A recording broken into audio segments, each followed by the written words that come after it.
이 시간 하나님의 말씀 함께 찾아보도록 하겠습니다. 사도행전 14장 19절에서 28절까지 말씀입니다. 사도행전 14장 19절에서 28절까지 말씀 한번 같이 찾아보도록 하시겠습니다. 제가 가지고 있는 성경책 신약 성경 212쪽 근방에 있습니다. 한번 찾아보시죠. 사도행전 14장 19절에서 28절까지 말씀 제목으로 믿음의 문을 여신 것이라는 제목으로 함께 은혜를 나누고자 합니다. 우리가 지난주까지 주기도문 강해 세 번째 우리의 죄를 사하여 주시옵고를 같이 함께 살펴보았습니다.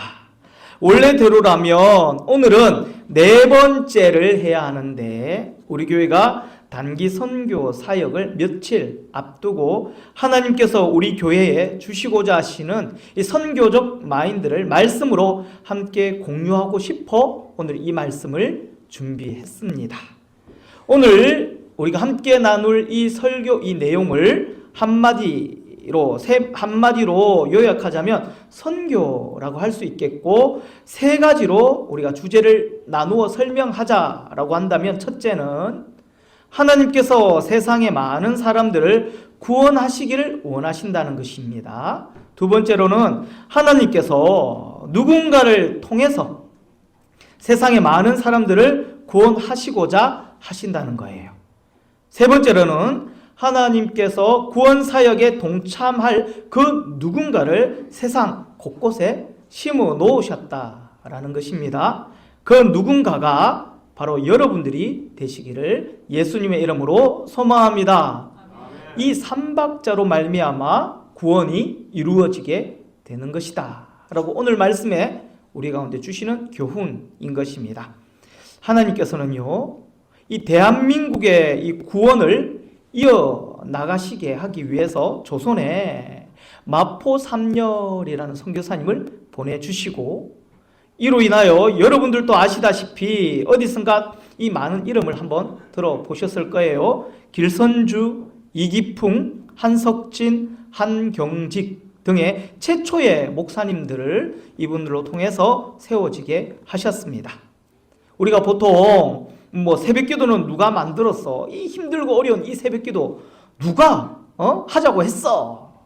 라고 하시는 분들이 혹가다가 계시는데, 이 새벽기도의 처음 시작은 예수님의 기도를 모델로 삼았지만 우리나라 보편화시켜 주신 분은 길선주 장로님이셨습니다. 나중에 이렇게 목사님이 되셨지만요, 이처럼 하나님께서는 세우신 사람을 통하여 구원이라는 큰 그림을 그려 나가신다라는 것이지요.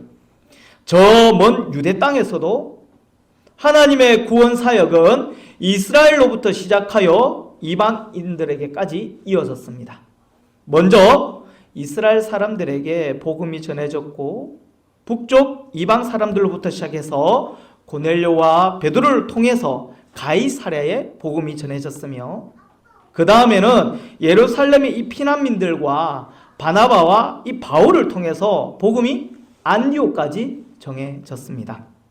결국 이 복음은요, 예루살렘으로부터 북쪽으로 전해졌으며, 오늘 말씀에서는요, 안디옥으로부터 서쪽으로, 즉 소아시아까지 복음이 전해졌다라는 이 사실을 우리가 알 수 있다는 것이지요.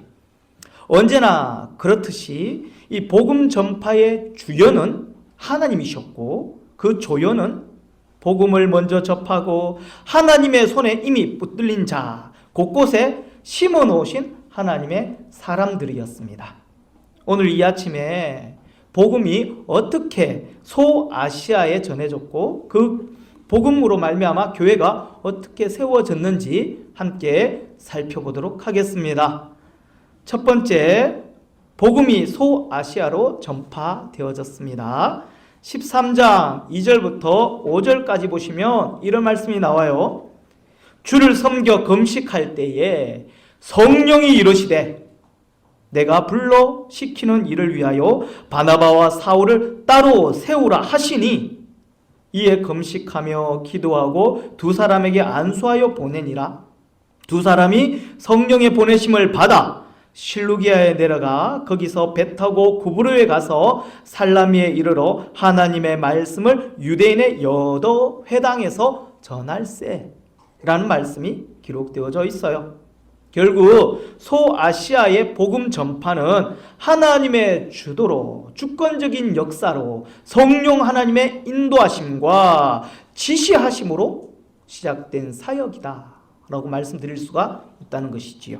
사랑하는 성도 여러분, 우리가 섬기고 돕고 나누는 이 사역들, 구제나 봉사나 전도나 이런 선교를 할 때에 우리가 이제 스스로 돈이 많아서 혹은 내가 거룩하거나 내 안에 열정이 충만해서 혹은 내가 착하거나 훌륭해서 자원하는 마음으로 이 모든 사역들이 이루어지는 줄 알고 착각하시는 분들 꽤 있으시다라는 것이지요. 내 자의로 내 결정으로 이 일들 내가 감당한다라고 오해하시는 분들이 있으시다는 거예요. 그러나 성경은 그렇게 말하고 있지 않습니다.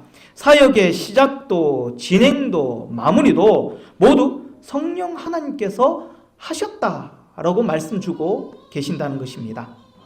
빌립보서 1장 6절에 이런 말씀이 나옵니다.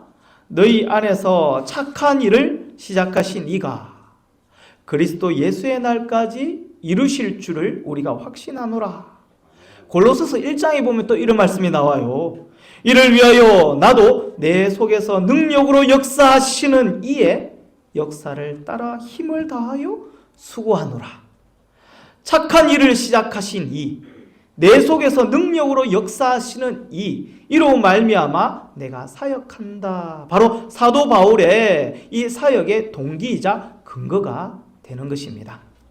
사도 바울과 이 바나바는요, 성령의 보내심과 인도하심을 받아서 수리아의 이 안디옥을 떠나 배를 타고 구브로 이 섬에 이르러 살라미와 바부에서 복음을 전했죠. 그리고 다시 이제는 소아시아의 이 안디옥에 이르러 복음을 전했던 거예요. 심지어는요, 선교 사역 중에서 사도행전 14장 3절 말씀 보면 두 사도가 오래 있어 주를 힘입어 담대히 말하여 주께서 그들의 손으로 표적과 기사를 행하게 하여 주사 자기 은혜의 말씀을 정언하시니 라고 기록되어 있습니다. 다시 말하면 여기 하나의 문장에 두 개의 주어가 나옵니다. 처음에는요, 두 사도라는 주어가 나오고 두 번째는 주께서라는 이 단어 둘 다 주어가 되는 셈입니다.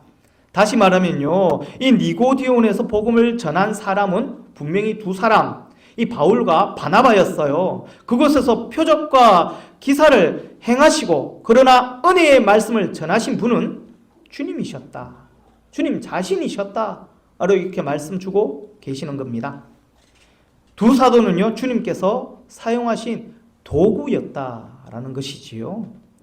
두 사도가 말씀을 전하기는 했지만 실제로 은혜의 말씀을 전하신 분은 주님 자신이셨다 라고 이렇게 바울은 고백하고 있다는 것입니다.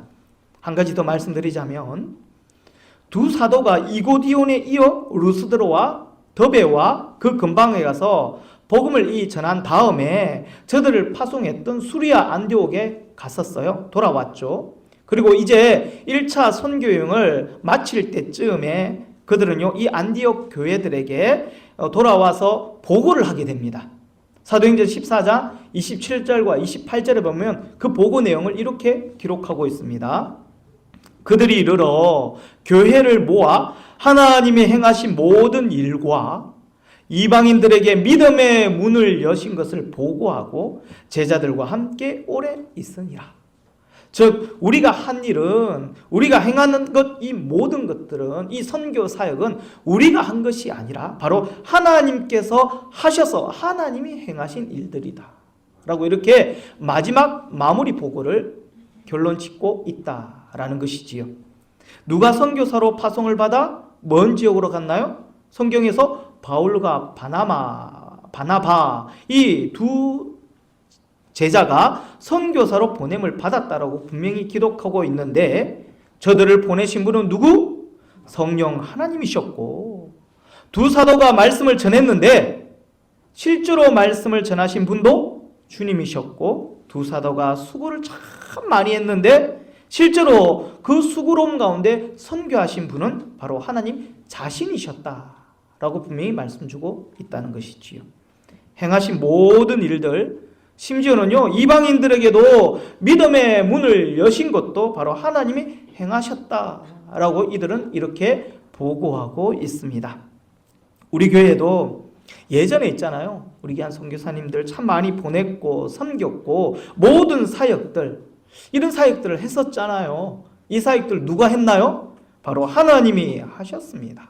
그리고 그 먼 타국 가운데 선교사를 보내시고 세우시고 일하게 하시고 힘주시고 능력 주시고 선교 사역을 하게 만드신 분도 누구? 하나님이시라는 사실입니다. 우리가 뭐 어떻게 한들 하나님께서 그분들을 놓지 않는다면 그분들의 사역은 승승장구하게 될 것입니다. 특별히 그들이 맺고자 하는 그 열매 많이 맺어 하나님 앞에 올려드리게 될 것입니다. 누가 붙잡고 계시기 때문에? 하나님이 붙잡고 사용하시기 때문에 그렇다라는 사실입니다. 우리가 이번에 찾아가는 캄보디아 프놈펜 1위 영락교회 강석진 선교사님도 결국 하나님께서 택하신 바 되셔서 그곳에 보내셔서 하나님께서 붙드시고 섬기시는 사역자로 세우셨다라는 것입니다. 그리고 그 사역 감당하게 하시고 지금도 오늘도 고군분투 귀한 사역 힘있게 감당하고 계실 것입니다. 세우신 그곳, 하나님께서 친히 역사하셔서 사역하시는 그곳에 우리 1위 영락교회가 한번 찾아가 보려고 합니다. 한번 그 사역을 보고 그곳을 품고 함께 기도하고자 합니다. 하나님께서 어떻게 역사하시고 그곳 가운데 하나님께서 어떻게 일하셨는지 함께 보고 나누고 품고 주님 안에서 그 선교 사역에 함께 동참하고자 한다라는 것이지요. 두 번째, 두 사도들이 당한 핍박과 이 고난을 통해서 복음이 소아시아에 전파되어졌습니다. 14장 19절에 보시면 오늘 말씀 무슨 말씀이 나오나요? 유대인들이 안디옥과 이고니온에서 와서 무리를 충동하니 그들이 돌로 바울을 쳐서 죽은 줄로 알고 시외로 끌어내치니라 라고 말씀하고 있지요. 하나님의 주권적인 그 주도하심으로 선교 사역을 감당한 것은 사실이지만 핍박과 고난을 통해서 소아시아로 복음이 전해진 것도 사실입니다. 결국 소아시아의 이 선교는요 두 사도들이 당한 핍박과 고난을 통해서 온전히 이루어진 결실이라고 하는 것이겠지요. 두 사도를 통해서 이적이 나타난 것도 사실이지만 대부분 이 선교 사역들은요 이들의 눈물과 상처와 그리고 핍박과 고난을 통해서 이루어진 이 산물이라는 것입니다. 사도행전 13장 50절에 보시면 이런 말씀이 나와요. 이대 유대인들이 경건한 기부인들과 그 신의 유력자들을 선동하여 바울과 바나바를 박해하여 그 지역에서 쫓아내니라. 사도행전 14장 5절에서 7절까지 말씀 보면 또 이런 말씀이 나와요. 이방인과 유대인과 그 관리인들이 두 사도를 모욕하며 돌로 치려고 달려드니 그들이 알고 도망하여 루가오니아의 두 성 루스드라와 더베와 그 근방으로 가서 거기서 복음을 전하니라. 이들이 얼마나 힘들게 사역 감당하였음에 이 말씀이 이렇게 기록하고 있다라는 것입니다. 복음은요 전하기 쉬운 말로만 이루어진 것 아닙니다. 또한 이적과 표적과 기소로만 이루어진 것도 아닙니다. 이 복음은요 고통과 수고와 핍박과 고난과 외로움과 슬픔과 갈등 가운데 이루어진 하나님께서 구원 역사를 만들어낸 결과적 산물이라는 것이지요. 그런데 오늘 말씀 보면 유대인들이 이 안디옥과 이고니온에 와서 무리를 충돌하니 그들이 돌로 바울을 쳐서 죽은 줄로 알고 시외로 끌어내치니라. 제자들이 둘러섰을 때에 바울이 일어나 그 성에 들어갔다가 이튿날 바나바와 함께 더베로 가서 복음을 그 성에 전하여 많은 사람을 제자로 삼고 루스드라와 이고니온과 안디옥에 돌아가서 라는 말씀이 이어지고 있습니다. 사도 바울이 이 루스드라에서 돌에 맞아 거의 죽을 뻔하게 되었는데도 이 둘은요 쉬지 않고 이튿날 바로 더베로 달려가서 복음을 전했다고 성경 기록하고 있습니다. 여러분 같으면 어떻게 하겠습니까? 돌로 맞아 이제 걸을 수도 없습니다. 온 몸 전체 찢어졌고 상처난 투성이 멍들었고 심지어는 숨쉬기조차 힘든 그 상황에서 여러분들은요, 이불 덮고 누워 끙끙 앓고 있어야지 몸의 회복을 우리가 준비해야지. 이들은요, 이 두 사람은요, 그 아픈 몸을 끌고 바로 더 배로 달려가 복음을 전했다라고 성경 기록하고 있습니다. 그 이유는 자기가 한시라도 쉬면 그만큼 이 복음이 덜 전해질 것이다. 한 명이라도 더 하나님의 마음을 품고 구원하고 싶어하는 그 간절한 마음, 그 우려 때문에 그들은 지체하지 않고 그것으로 그 아픈 몸을 끌고 달려간 것입니다. 사도 바울이 한번 생각해 보십시오. 돌에 맞아 상처 두성이가 된 이 모습으로요, 더베에 가서 쩔뚝쩔뚝거리면서 찢어진 그 몸을 안고 복음을 전했을 때 이 더베 사람은 어떻게 생각했을까요? 그 성에 살던 사람들은 이 바울과 이 바나바의 모습을 보고 아마 크게 회개했을 것입니다. 우리가 뭐라고 자신의 몸을 그렇게 아끼지 않고 그 아픈 몸을 끌고 이곳까지 달려와서 복음을 전하는가? 저들이 전하는 그 복음에 그 말과 그 눈에 힘을 바라보고 함께 하시는 하나님의 능력을 바라보면서 그들은 회개하고 하나님만을 온전히 따르는 예수 그리스도를 따르는 제자가 되었더라 라고 성경은 이렇게 기록하고 있다는 것이지요. 사도 바울은요, 이 소아시아에서 당한 이 고난을 이렇게 묘사하고 있습니다. 고린도후서 1장 8절에 보면 이런 말씀이 나와요. 형제들아, 우리가 아시아에서 당한 환난을 너희가 모르기를 원하지 아니하노니 힘에 겹도록 심한 고난을 당하여 결국 살 소망까지 끊어지고 우리의 이 자신이 사형 선고를 받은 줄 알았으니 이는 우리로 자기를 의지하지 말고 오직 죽은 자를 다시 살리시는 하나님만 의지하게 하려 하심이라. 하나님만 의지하게 하려 하심이라. 할렐루야. 조금 전에 우리나라 최초의 목사님으로 세워주신 이기풍 목사님, 제주도에 가서 그분이 복음을 전했을 때에 말로 다 할 수 없는 핍박과 고난을 통해서 복음을 전했다고 하죠. 이기풍 목사님은요, 13년 동안 제주도에서 이 사역한 이 복음화 사역은요, 수많은 난관에 부딪히고 또 부딪혔다고 증언하고 있습니다. 미신과 주민들의 이 반대에 부딪혀서 고통스러웠으며 잠잘 곳도 얻지 못했고 먹을 것도 얻지 못해서 때로는 산 기슭에서 때로는 바닷가에서 때로는 마구간에서 쓰러져서 기운이 없어 정신을 잃기도 했다고 합니다. 한 번은요, 모래사장에 쓰러져 있던 이 이기풍 목사님을 해녀가 발견하고 집으로 데려가서 와서 살린 적도 있다라고 기록하고 있습니다. 길 가는 사람을 붙잡고 예수님 믿으십시오. 예수님밖에 없습니다. 예수님 믿고 천국 갑시다 라고 복음을 전하면 마치 가까이 하면 큰일이라도 날 것처럼 혐오스러움, 증오하는 눈빛으로 그만해. 그만하라니까. 내가 너 때문에 저주받아 죽을까봐 걱정이다. 그만해. 당장 꺼져.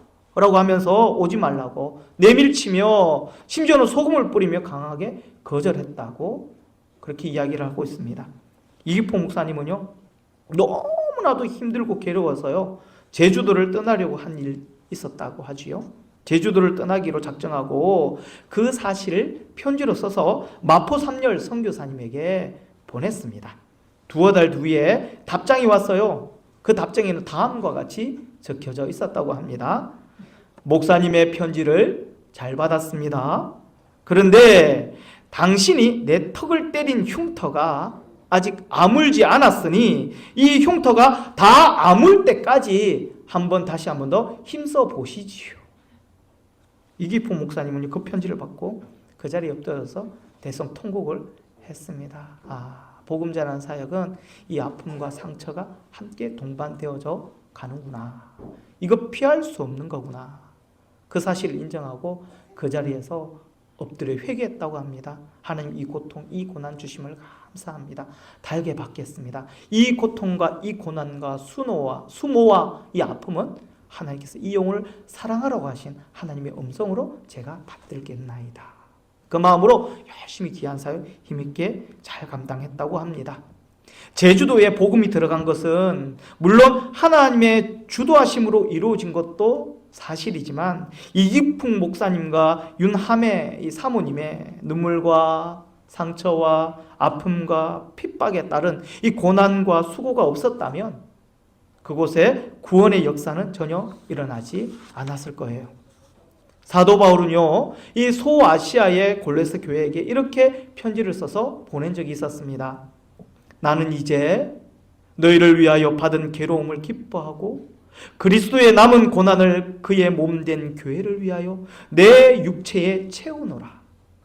앞으로 주어질 이 남은 고난을 내 몸된 교회를 위하여 내 육체 안에 내 삶 속에 내가 채우겠다. 이 고난을 내 안에 다 채우겠다. 오히려 너희를 위하여 받는 이 괴로움과 고난을 내가 기뻐하겠다. 라고 이렇게 고백하고 있는 것이지요.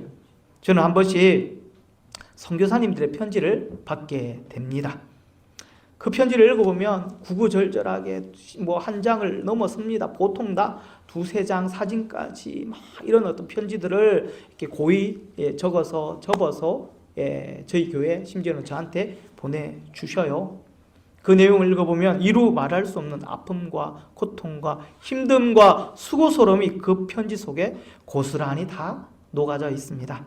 너무 힘들고 어려운 것, 그리고 절실하게 도움이 필요한 것까지는 내가 알겠는데, 그래서 우리 교회 혹은 개인에게 도움을 구하는 것까지 내가 인정하겠는데 이제부터 내가 어떻게 해야 될지 모르겠다는 거예요.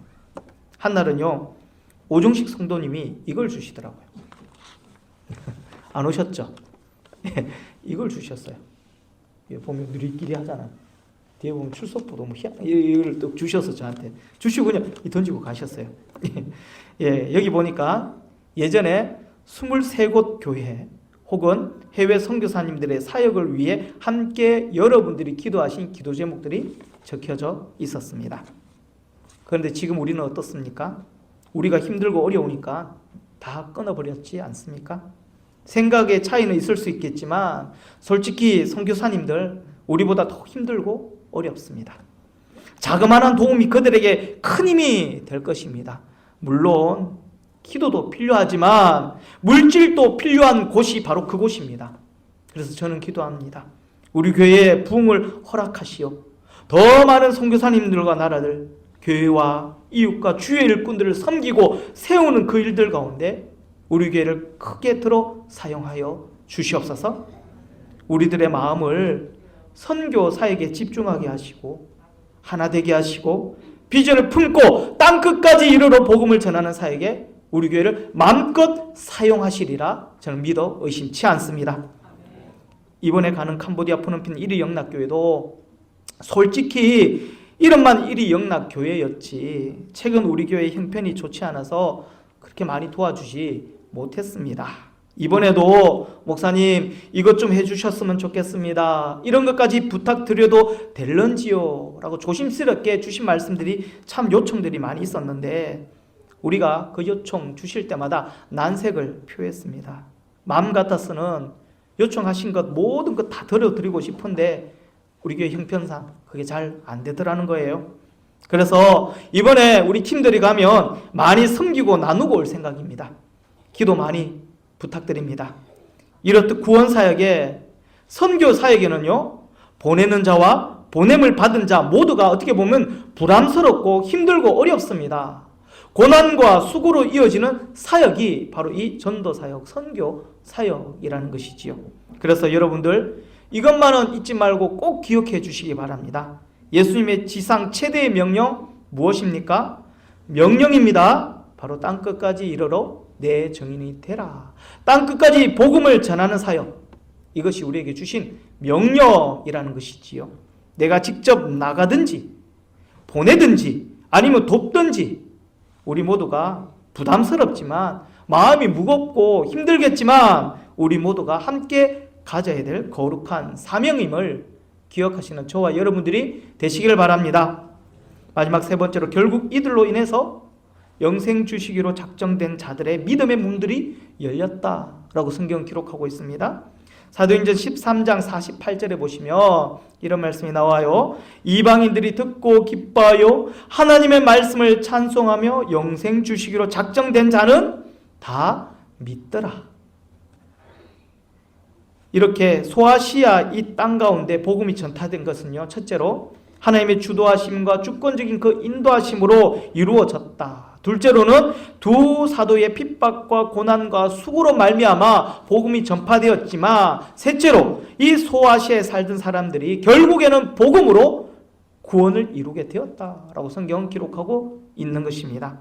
참 희한한 것은요, 바울과 바나바가 소아시아 곳곳에 가서 복음을 전했을 때에 하나님께서는 이들이 전하는 이 복음을 듣고 믿을 사람들을 미리 준비해 두셨다는 것입니다.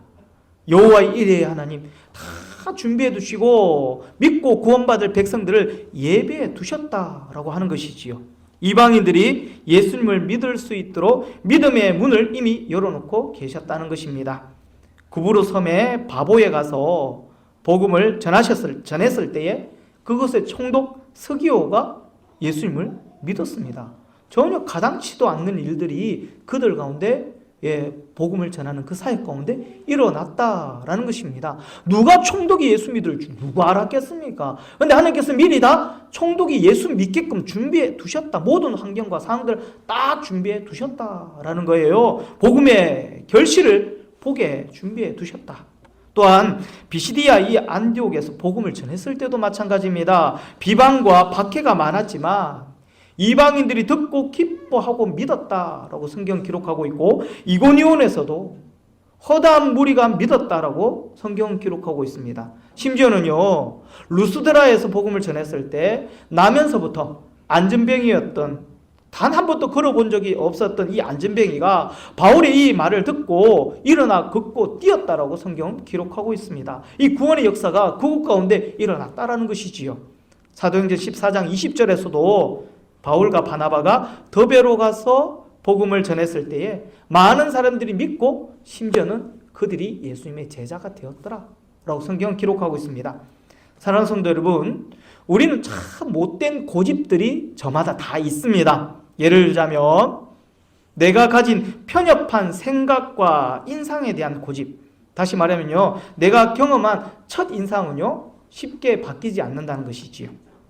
처음에 어떤 사람을 보고 어떤 일에 대하여 어떤 생각을 했단 말입니다. 처음에 좋다라고 생각되게 되면 웬만하면 계속 좋은 이미지, 좋은 생각, 그 여운이 끝을 물고 가더라는 겁니다. 이유가 어찌 되었든지 간에 첫 인상과 첫 생각이 좋지 않게 우리 안에 각인이 되었다면 끝까지 좋지 않은 사람, 좋지 않은 일들로 기억에 남는다라는 것이지요. 첫인상은요, 내가 만든 것일 수도 있고 상대방이 또 어떠한 그 일과 상황들이 만드는 것일 수도 있습니다. 중요한 것은 전도할 때 이런 생각과 이런 인상, 내가 만든 이 이미지가 크게 작용하고 있다라는 것이지요. 얼굴을 딱 봅니다. 표정을 봅니다. 저 사람을 주의 깊게 관찰합니다. 아하, 내가 알고 있는 저 사람 복음을 받을 만한 그릇이 되지 못했구나. 저 사람 예수 믿어서는 안 될 사람, 우리 교회에 나오면 안 될 사람, 아하, 저 사람은 우리 교회에 나와야 될 사람이라는 생각과 나에 대한 인상들이 복음의 그 방법들과 과정들을 만들어가고 있다라는 것이지요. 우리가 이 땅을 살아가면서 사회활동 속에서 참으로 많은 사람들을 세상 가운데서 만나게 됩니다. 내가 만난 사람들에게 여러분들 얼마나 많은 몇 퍼센트의 사람들에게 복음을 전하는 사역 감당하고 계시는지요. 나는 얼마나 많은 이들에게 예수 그리스도의 사랑도 전하고 복음도 전하고 심지어는 툭 던지면서 예수 한 믿어 보십시오. 우리 이리 영락교회 한번 나와 보시게요. 이렇게 한 번씩 얼마나 많은 사람들에게 이 예수님의 사랑을 나누려고 노력하고 있는지 물어보는 것입니다. 이제 우리 안에 형성된 우리의 생각과 편협된 이 인상들, 이 이미지들을 다 내려놓고 복음의 손을 한번 내밀어 보시기를 바랍니다. 어떻게 보면요, 여러분 주위에 많은 사람들이 있잖아요. 이 사람들은 하나님께서 복음이 간절히 필요한 사람들을 여러분들 주변에 붙여주신 줄 믿습니다. 그래서 그들 가운데 진리가 필요하고 여러분들의 그 말 한마디, 교회 나갑시다. 우리 이리영락교회 한번 나와 보실래요? 라는 말들이 필요한 사람들로 구성된 여러분들 주위에 그 많은 사람들에게 담대함으로 두려워하지 마시고 주의 사랑을, 복음을 전하는 사역, 바나바와 바울과 같이 전하시는 저와 여러분들 되시길 바랍니다. 하나님께서는 이미 모든 작업을 끝내놓으셨어요. 그들 가운데 믿음의 문을 이미 열어놓으셨어요. 그 믿음의 문을 열어놓으신 그 가운데 여러분들의 복음의 씨앗을 툭 던져넣기만 하면 된다라는 것입니다. 그 놀라운 믿음의 역사 가운데 이루어질 결실들이 여러분들 삶 가운데, 우리 교회 가운데 가득 풍성히 맺혀지기를 예수님의 이름으로 소망합니다. 하나님께서는 여러분들을 주님의 도구로 들어 사용하기를 원하신다는 사실 잊지 말아 주십시오. 예수님께서 다 하실 수 있어요. 하나님께서 다 하실 수 있어요. 그러나 여러분들의 입을 통하여, 여러분들의 손을 통하여, 여러분들의 발걸음을 통하여, 여러분들의 행함과 순종함을 통하여 한 영혼이 더 주님 앞에 나아오도록 원하시고 계신다라는 그 하나님의 마음을 인정하시고, 결국 여러분들이 도구로, 또 하나님께서 기뻐하시는 축복의 통로로 사용되어지시는 멋진 성도님들이 되시기를 소망합니다. 결론을 내리겠습니다. 지금까지 소아시아의 복음이 전해진 이 이야기들을 함께 나누었습니다. 첫째로 하나님의 주도하심과 인도하심으로 말미암아 복음이 전해졌고, 둘째로 두 사도의 핍박과 고난과 수고를 통해서 복음이 전해졌으며, 셋째로 소아시아에 살던 사람들이 바울과 바나바가 눈물로 뿌린 이 복음의 마음에 믿음의 문이 열렸다. 이미 열려주신 그 믿음의 문 안에 복음의 씨앗을 뿌리고 열매 맺게 되었다라고 말씀드렸습니다. 하나님께서는 이 땅에 복음을 전하실 때도 주도적으로 하나님이 다 행하셔요. 결국 하나님께서 자라나게 하시고 열매 맺게 하시는 것까지 하나님이 다 하신다라는 것입니다. 우리는 그저 뿌리면 된다라는 것이에요.